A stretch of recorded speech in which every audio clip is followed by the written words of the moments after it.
Hello everyone, welcome to Marlin Chess Kids. Today we'll show the gameplay by Santiago and Alexander.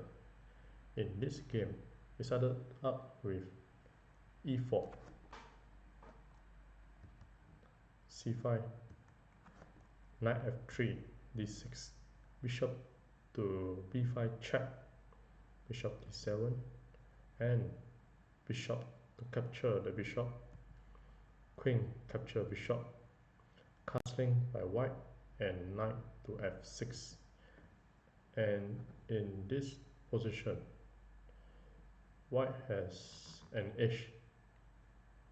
Then the game continue.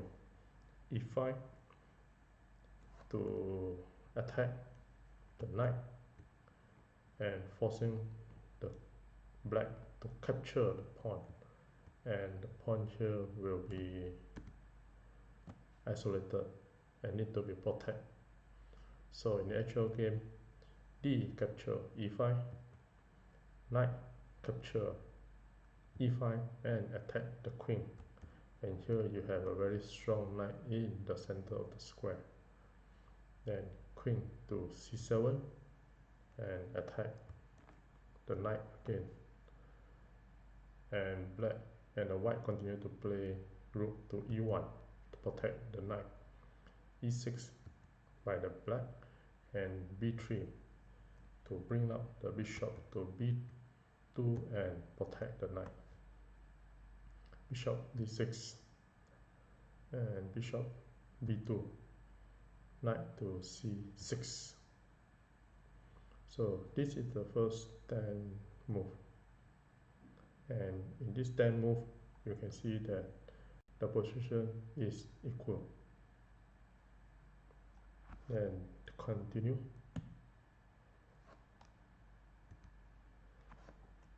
f4 from the white, then castling on the black, and knight to a3, and here black play a6, then continue, knight a to c4, and you have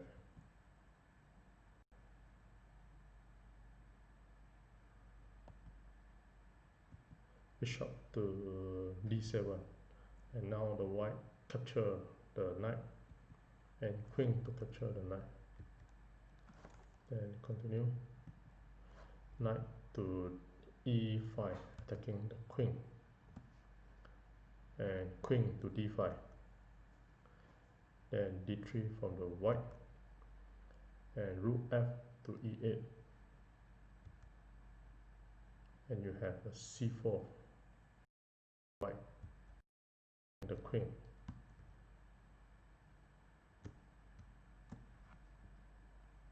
Then queen to d6 and rook to e3, and this rook we have idea of winning the king, or the rook can go to h3 and attack the pawn at the side, and the bishop is protecting the knight and control the diagonal. So bishop to f8, then white continue to play queen to f3 and bring up more of the material to attack the king. So the queen can come to f3 to h3, and also can have a direct attack to the h7 pawn. So black play queen to c7, queen to h3, knight to d7, go for exchanging the knight. Now at this position, you have a very beautiful idea of sacrifice the knight. For example, if knight to capture f7, then if the king capture the f7 knight, and you can bring up the rook a to e1 to double up the rook, and the rook can capture the pawn. So rook a to e1, and if black to move example a5, then you can just capture the pawn, and if the rook to capture the e6 pawn, then queen to capture e6, and here you have a dovetail mate idea. So after knight to g7, white continue to play knight to g4 and hoping for queen to h5. And here you have the idea of later bring out another rook to h3 and back rank checkmate at the h7. So here black made a tactical blunder move by playing g6, and here we have a mate in 4.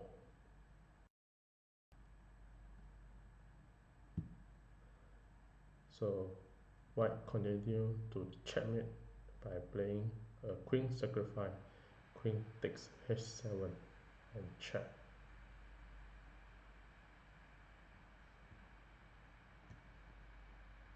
And with this, black resigned the game at the move 22. So if the game to continue, the black can only move the king to capture the queen, and after capture the queen, you have a rook to h3 and check the king.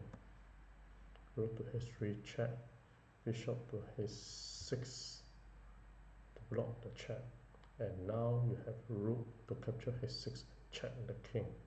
And here the king cannot capture the rook because it's protected by the knight.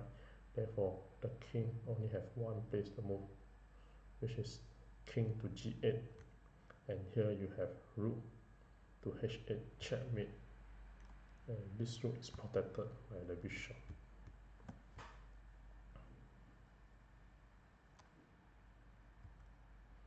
Back to the position knight to g4.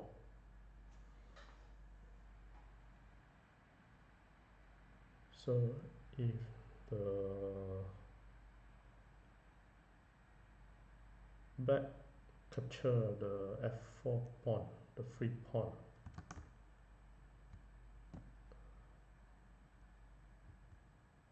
then you have rook to e1 and attack the king, and this rook can continue to g3 and pinning the king. For example, rook to f1 attack the queen, queen to g5, rook to g3, and if you black play f5, then you can have a knight to h6 and check the king, and the rook can capture the queen and will be winning for the white. So knight to h6 check, g capture h6, then you can capture the queen. Rook takes g5 and h takes g5, and in this position white is clearly winning. And with this, thank you.